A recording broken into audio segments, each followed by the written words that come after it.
புதுசா அமைஞ்சிருக்கக்கூடிய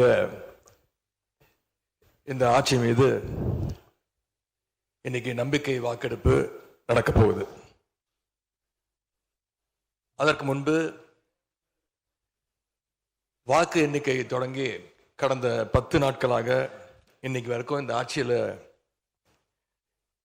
ஒவ்வொரு நாளும் என்னென்ன நடந்திருக்குங்கிறத எதிர்கட்சியாக சில விமர்சனங்களோடு இங்க வைக்க நான் விரும்புகிறேன். முதல்ல தமிழக வெற்றி கழகம் ஆட்சி அமைக்கணும்னு பெரும்பான்மையான மக்கள் உங்களுக்கு வாக்களிக்கவில்லை.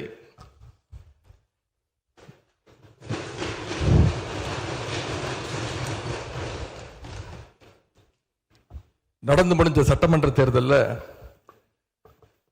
பதிவான வாக்குகள் சுமார் 4,93,25,000 வாக்காளர்கள் வாக்களிச்சிருக்கிறாங்க.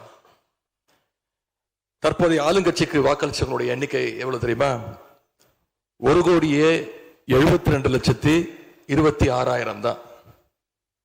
மீதம் இருக்கக்கூடிய சுமார் 3,21,00,000 பேரும் நம்பிக்கை கோருகின்ற இந்த கட்சிக்கு, உங்க கட்சிக்கு எதிராக வாக்களிச்சிருக்கிறாங்க என்பதை நீங்க புரிஞ்சுக்கணும்.